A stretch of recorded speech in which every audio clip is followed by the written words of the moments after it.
Morning, everyone. My name is Joseph Arledge. I'm a paramedic with Onslow County EMS. And today we will be discussing autism spectrum disorders as they relate to the field of EMS. What we're going to cover today is what is autism spectrum disorder, also known as ASD, some of the hypothesized causes that are currently being researched, risk factors for developing ASD. We're going to cover the vaccine theory. We're going to go over some signs and symptoms, current treatments for patients with ASD, a couple of additional facts, associated health issues in patients with ASD. We have a couple short videos, and then we're going to go over your exam and your assessment of patients, treatment and transport, and then we'll wrap it all up. All right, so what is autism spectrum disorder? It's a group of developmental disorders, and it's kind of a wide range. It starts off with autism spectrum disorder at the most severe, and then Asperger's syndrome is a more moderate form, and the most mild form is pervasive developmental disorder. All right. Some of the hypothesized causes. Currently, the majority of the research is aimed towards genetic links. There's no definitive conclusions as far as the causes. Some of the current hypotheses include possible X-linked properties. The reason for this is 1 in 48 males and 1 in 252 females are affected. So if we look at Mendelian genetics, this kind of mimics a X-linked property. It's also thought that it could possibly be a sex-influenced autosomal property, so the chromosomes that don't affect male or female, and if it's on one of those chromosomes, it could be affected by hormones or other chemical differences between males and females. So males would only have to have one copy of the chromosome coding for autism spectrum disorder, and females would have to have 2 copies of this chromosome, or this gene. Another interesting hypothesis that's currently being researched is mitochondrial dysfunction. So the central nervous system accounts for 20% of metabolic demand. In patients with ASD, high lactate levels have been found, and this correlates to dysfunction with the mitochondria. Most of you will probably be familiar with this as anaerobic metabolism. A byproduct is lactate.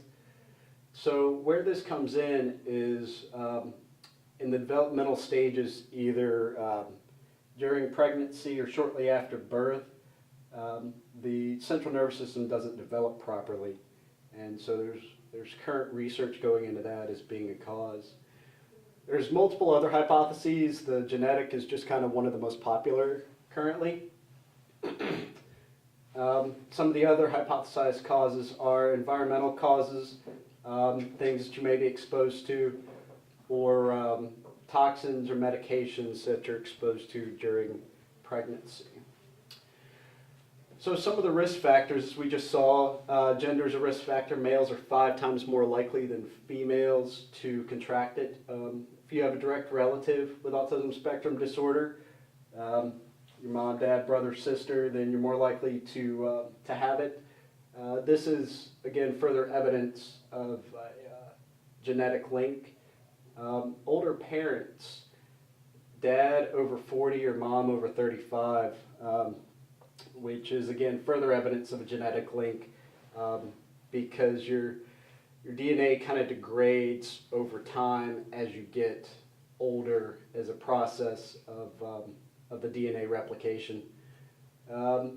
So some of the other genetic disorders that predispose people to autism spectrum disorder are Down syndrome, Fragile X syndrome, and tuberous sclerosis. Basically, if you have one of these, you're more likely to also have autism spectrum disorder. Some drugs and toxins have been found to increase the risk as well. Thalidomide and valproic acid have both been shown to increase risk for developing ASD. These are also category X drugs as far as pregnancy. All right. So we'll tackle the rumor on vaccines. I'm sure just about everyone's heard all the rumors out there that vaccines cause autism. So we'll start at the beginning. Mr. Wakefield published a study in 1998 where he tried to link vaccines to autism. The sample size for the study was 12 patients. He supposedly linked MMR vaccine to autism. A bunch of celebrities got on board, and as people do, oftentimes they listen more to the celebrities. And so it kind of grew from there. So later they found that the study was funded by lawyers of parents that were suing vaccine companies. The study, of course, was found to be fraudulent. You really can't have very much of a legitimate study with a sample size of 12. The paper was retracted in 2010. Mr. Wakefield used to be a doctor. He lost his license. So since this is all kind of blown up, there's been a lot of legitimate studies, large-scale studies done to kind of disprove this fraudulent paper and try to get people back on board with vaccinations. One of the initial rumored links was a preservative to vaccines called thimerosal. It's also been conclusively disproven in recent legitimate large studies. So the bottom line is vaccines don't cause autism. Again, the leading hypotheses currently, a lot of the evidence points towards a genetic link. So some of the signs and symptoms that you may see in patients with autism spectrum disorder include social and communication and interaction problems. These are going to be some of the most obvious signs and symptoms. They're very easily overstimulated. We'll see shortly in a video what we really mean by that. Basically, all their senses are heightened, and they kind of get all sensory input from all directions all at the same time, and it's kind of an overload. So a change in routine can upset a patient with autism spectrum disorder. These patients are very used to their routine. They have difficulty with eye contact, active listening, even though they have all this sensory input coming at them. They have a very difficult time actually listening and paying attention. And that kind of circles back into some of the other things that we're going to discuss. Understanding others' point of view. So they have a problem understanding how others kind of view the world. Predicting and understanding actions of others. That kind of goes with understanding others' point of view. They have problems with attention and anxiety. The attention, of course, with the active listening and the eye contact, and then the anxiety from the overstimulation and if something were to change in their routine. These patients also often have repetitive behaviors. These may be certain movements or sounds that the patient makes. And majority of the time they have little to no control over it. Sometimes these patients will become overly focused on objects, and it may not be something particularly interesting. It could just be a spot on the wall or something like that, and we'll see a little bit more of that here shortly. These patients are often obsessed with certain topics like facts, numbers, and details.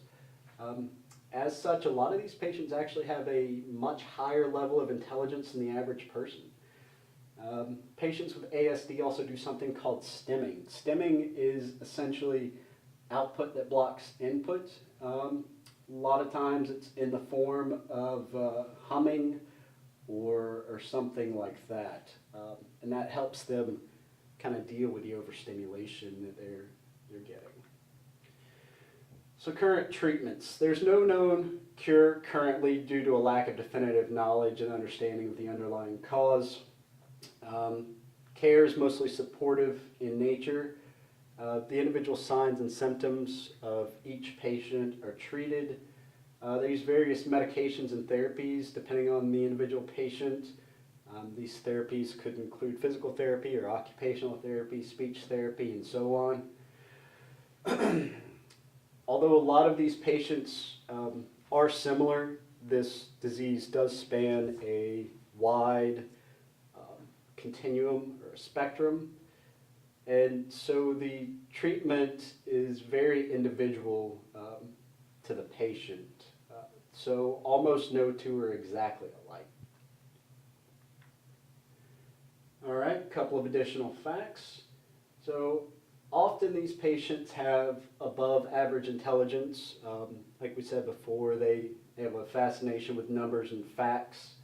The CDC reports that 46% of patients with autism spectrum disorder have above average intelligence.